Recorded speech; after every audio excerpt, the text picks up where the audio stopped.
कौन सा बैठक में चूँकि जब से हम लोग इस राज्य में एक पहचान बनाकर सामने आए हैं, लोगों के मुद्दों के साथ आए हैं, तो लोगों की अपेक्षाएं हमसे बड़ी हैं, उम्मीदें बड़ी हैं। तो नो डाउट हम लोग शिक्षा की बात करते थे, रोजगार की बात करते थे, तो स्वास्थ्य से आप पीछे नहीं हट सकते। तो स्वास्थ्य को लेकर काफ़ी लोगों की शिकायतें आई थी। हमें लगा कि एक बार हमें खुद लोगों की बातों को सुनकर वहाँ इन्वेस्टिगेट करना चाहिए। तो बाकायदा हम लोग आज यहाँ पर आए हुए थे और काफ़ी चीज़ें देखने को मिली जो शायद एक स्वास्थ्य के अस्पताल में इन सब चीज़ों को नहीं देखना चाहिए था। सबसे पहली बात, पानी की व्यवस्था नहीं, शौचालय में की ठीक से व्यवस्था नहीं है। उसके बाद दवाइयों के लिए देखिए कहीं ना कहीं बाहर से मेडिकल शॉप से खरीदना पड़ता है, जबकि लोग यहाँ एक उम्मीद के साथ आते हैं कि जब यहाँ हम लोग जाएंगे तो फ्री में इलाज होगा। और गरीब गुरबे लोग यहाँ आते हैं, नो डाउट। ये अस्पताल शहीद निर्मल महतो अस्पताल कॉलेज जो है, ये कहीं ना कहीं गरीबों के लिए संजीवनी के कार्य कर रहा है, नो डाउट। लेकिन इसके बाद भी अगर सरकार जिस प्रकार से हम देखिए कर रही है और जिस प्रकार से समस्याएं सामने आ रही है, जिससे प्रतीत हो रहा है अगर इस अस्पताल की स्थिति को अगर सुदृढ़ किया जाए तो बहुत सारे लोगों को राहत मिलेगा। राहत नहीं मिलेगा, जान बचाई जाएगी। आज देखिए अस्पताल परिसर के बाहर प्राइवेट एम्बुलेंस लगे होते हैं जो फोर्सफुली और लोगों के बहकावे में प्राइवेट अस्पताल में यहाँ से मरीजों को ट्रांसफ़र करते हैं। लाखों रुपए का बिलिंग होता है। महिलाओं के केबिन में भी जाके देखें, बच्चों के केबिन में भी जाके देखें, ठीक से बेडशीट तक उपलब्ध नहीं करवाया जा रहा है। वो अपने घर से जो गमछा लाए उसमें बच्चों को सुलाएं, इन्फेक्शन की संभावना बन सकती है। तो ये व्यवस्था एक अस्पताल में कतई नहीं उचित होना चाहिए। और सबसे बड़ा दुर्भाग्य का बात है कि माननीय स्वास्थ्य मंत्री जब यहाँ आते हैं तो पता नहीं स्वास्थ्य मंत्री वो है कि कोयला मंत्री, हमें आज तक समझ में नहीं आया। और जब भी आते हैं उद्योगियों के साथ बैठते हैं, उद्यमियों के साथ बैठते हैं, धनबाद में बैठते हैं, चाय कॉफी पीते हैं और वहीं से रिटर्न चले आते हैं। दुर्भाग्य कि स्वास्थ्य मंत्री इस राज्य के तीसरे नंबर पे अस्पताल है, इनका अगर बात की जाए कि तीसरे नंबर का अस्पताल है, एक नामचीन अस्पताल है जहाँ लाखों मरीजों की उम्मीद टिकी है, उनका खौफ टिका है और वहाँ तक वो तस्रीफ नहीं दे पाते ना। और उसमें उनको क्या कहेंगे यार, उपलब्धि क्या है, उनकी योग्यता क्या है, उनका पात्रता क्या है, ये सबको मालूम है। उसी के कारण आज हमें ये चीज़ देखने को मिल रहा है, आज हमें ये दिन देखने को मिल रहा है। आज अगर इन चीज़ों को ठीक करना है तो कम से कम जो लोग सदन में बैठे हैं उन लोगों को सीरियस होना होगा, उन लोगों को गंभीर होना पड़ेगा, तभी जाकर इन समस्याओं का लोग निदान कर पाएंगे। नहीं तो गरीब लोग जिस व्यवस्था के साथ इलाज में अपना उम्मीदें तोड़ दे रहे हैं, इससे क्या होगा कि लोकतांत्रिक ढांचे में गरीबों की आस कहीं ना कहीं कमजोर होगी, टूटेगी। और इससे क्या होगा, जिन लोगों ने बड़ी उम्मीद के साथ लोकतांत्रिक भारत का निर्माण किया है उनकी आत्मा को भी ठेस पहुंचेगा। आज बहुत विकट परिस्थिति में हम देखें, उसके बाद हम हमारी जो बिंदुएं आई उन बिंदुओं में जो यहाँ पर आउटसोर्सिंग के माध्यम से वर्कर काम कर रहे हैं वो अपने आप को सुरक्षित महसूस नहीं कर पा रहे हैं। 10 साल 15 साल सेवा देने के बाद भी उनकी नौकरी पर तलवार लटकी हुई है, जो कि निंदनीय है। इस पर राज्य सरकार को गंभीर होना चाहिए और विशेष उन पर ध्यान रखना चाहिए। और पेमेंट का इशू आया और ये पेमेंट का इशू हम कोलियरी में सुनते थे, कोलफील्ड्स में सुनते थे कि 18,000 पेमेंट आता है, ठेकेदार उसको 10,000 पेमेंट करता है। अगर अस्पताल में इस प्रकार की चीज़ें सुनने को आएंगी तो ये दुर्भाग्य है। यहाँ भी 18-20 हज़ार के आसपास पेमेंट आता है और उनको 9 से 12,000 एवरेज आसपास भुगतान किया जाता है, जो कि दुर्भाग्य है।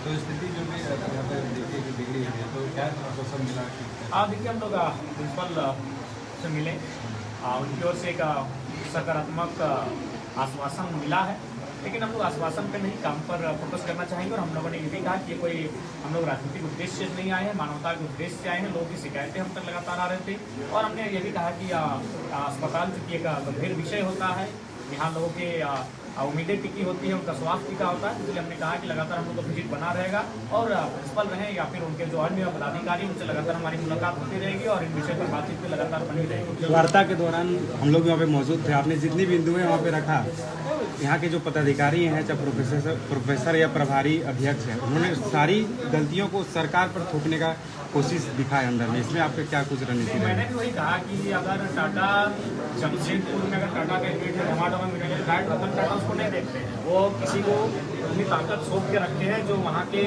समस्याएं जो सिचुएशन उत्पन्न होती है उनका समाधान करें। तो ये मैंने उनको स्पष्ट कहा, भले आप सरकार की और हर चीज़ को लेकर जाए, लेकिन आप जिस कुर्सी पर बैठे इस कुर्सी की मान मर्यादा है, आप चाहेंगे तो समस्या समस्याओं का समाधान होगा, हम चाह नहीं रहे या फिर हम पे इंटरेस्ट नहीं ले रहे हैं। तो मैंने उनसे ये भी अपील किया है कि आप उन चीज़ों पे इंटरेस्ट लें और जो समस्याएं हम लोग आप तक संज्ञान में लेकर आए हैं उनका समाधान करें। एक और सवाल है, पानी की व्यवस्था के लिए बात हुई है और उन्होंने कहा कि एक जगह नल की व्यवस्था की गई और 2 या 3 जगह व्यवस्था की जाएगी। एक महत्वपूर्ण और एक बेसिक जो समस्याएं हैं दादा, बेसिक जो समस्याएं हैं आपने वहाँ पे रखा, एजेंसियों को दोष दिया जा रहा है। यहाँ पे एजेंसी ठीक से काम नहीं कर रही, पदाधिकारी भी बीच में नहीं है और सरकार भी बीच में, एजेंसियां गड़बड़ कर रही है। इस मुद्दे पर क्या करेंगे आप?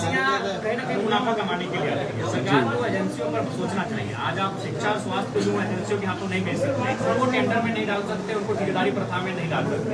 ये दुर्भाग्यपूर्ण है कि आप अस्पताल जैसे गंभीर विषय में आप अगर एजेंसियों के हाथों आप देकर बैठे हैं, जो मोटा मुनाफा लेकर वर्कर्स को अपॉइंटमेंट करते हैं, मोटा मुनाफा के साथ हड़ताली करते हैं, तो ऐसे में एजेंसियां दोषी हैं। एजेंसियां नो डाउट कटघरे में खड़ी हैं, लेकिन उनका सरकार को गंभीर होना चाहिए, क्योंकि सरकार के अंतर्गत एजेंसियां आती हैं। सरकार गंभीर होकर इन एजेंसियों पर कहीं न कहीं कंट्रोल नियंत्रण रखना चाहिए। तो क्या लगता है कि सरकार गंभीर है स्वास्थ्य को लेकर? सरकार बिल्कुल गंभीर नहीं है। सरकार इस बात को लेकर चिंतित है कि माननीय मुख्यमंत्री का बेल कब होगा। एक व्यक्ति के पीछे वो सारी सॉस, सारी ताकत, सारी ऊर्जा लपेट के रख दिए हैं।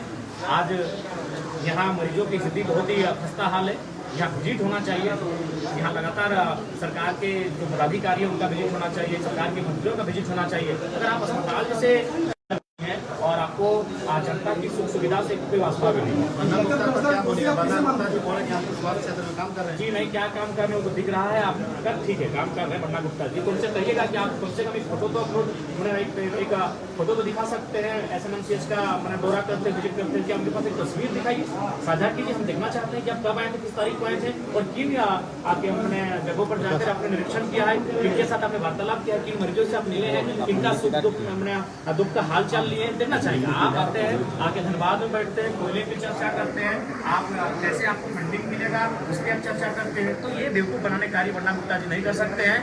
कहीं ना कहीं आज स्वास्थ्य मंत्री कटघरे में अगर हमारी स्वास्थ्य की व्यवस्था लचर है तो आपको त्याग पत्र दे देना चाहिए। सर एक और महत्वपूर्ण सवाल है, अगर वो नहीं पूरी होगी तो फिर आपका अगला एक्शन क्या होगा? देखिए हम लोग फिर अगला कोई रास्ता तैयार करते देखिए एक अस्पताल हो जाता है। नो डाउट आपके मन में जो सवाल आ रहा है उस सवाल को हम समझ रहे हैं कि हम लोग का परिचय आंदोलन से, लेकिन अस्पताल से क्षेत्र सेंसिटिव होता है। यहाँ अगर हम लोग आंदोलन के लिए आते हैं तो उसके लिए तरीका अपनाना चाहिए और उन तरीकों को हमें पहले कहाँ चिंतन मंथन करना है। हम लोग कंपनियों में जाते हैं तो ज़्यादा नहीं सोचते हैं, हम लोग किसी भी विषय में आंदोलन करने के लिए जाते हैं तो हम लोग कुछ भी नहीं सोचते हैं। लेकिन अस्पताल यहाँ मरीजों के जीवन का सवाल है, तो हम अगर आंदोलन के लिए जाएंगे तो हमारे आंदोलन की रूपरेखा क्या होगी, उसका तरीका क्या होगा, इन चीज़ों पर हमें मंथन करना होगा। आप लोग घंटों से आप दौरा किए हैं, लोगों के मन में एक सवाल उत्पन्न हो रहा था कि आज आप फिर किस अधिकार और किस तरह पे आप यहाँ पर दौरा करने आए हैं? देखिए अधिकार की कोई विषय बात नहीं है। हम लोग एक जनप्रतिनिधि के रूप में बातचीत नहीं हुए हैं, लेकिन इस राज्य की जनता हमें उम्मीद के दृष्टिकोण से देखती है। तो नो डाउट आपके मन में जो सवाल में भी हम लोग किसी विभाग के नहीं है, तो इसे हमने सूचना दी कराया है। हमने स्थानीय थाना प्रभारी को सूचना दिया था, हमने स्थानीय यहाँ के जो मतलब खोल देना ये कराया था और विधिवत तरीके से ही हमारा यहाँ आगमन हुआ। आपके मन में जो सवाल आ रहे हैं सवाल का उत्तर मैं समझ सकता हूँ, तो हम लोग सूचना दे सर इसके पहले भी कुछ आउटसोर्सिंग के जो वर्कर्स हैं उन लोगों ने धरना प्रदर्शन किया था पिछले साल की अगर बात करें, और जो सफाई कर्मी हैं उन लोगों ने भी एक तरह से कह सकते हैं कि प्रोटेस्ट किया था। उन सभी में आपका इन्वॉल्वमेंट नहीं है, लेकिन आज आप यहाँ पे उन लोगों के हक की बात कर उस समय उपलब्ध नहीं थे। उस समय जो भी कहानी लोग टेलीफोनिक बात हुई थी, अपनी टीम को हमने हैंडल करने के लिए उस विषय में रखा था और उस समय हम उपस्थित नहीं थे। लेकिन अब जब भी हमारे पास समय रहेगा, क्योंकि देखिए हम लोग पूरे राज्य में आंदोलन करना पड़ता है, राज्य की समस्याओं के साथ हमें खड़ा होना पड़ता है, तो समय नहीं रहने के कारण उस समय उपस्थित नहीं हो पाए थे। लेकिन आगामी जब भी यहाँ के वर्कर्स, यहाँ के जो कर्मी हैं उनको हमारी आवश्यकता पड़ेगी हम उनके साथ रहेंगे। ठीक है, आए तो कम से कम अस्पताल का हाल देखना चाहिए, अस्पताल की विषय होना चाहिए और बातचीत नहीं होना चाहिए, कदम उठाने चाहिए। ठीक है, अभी उसी के लिए हम कहते हैं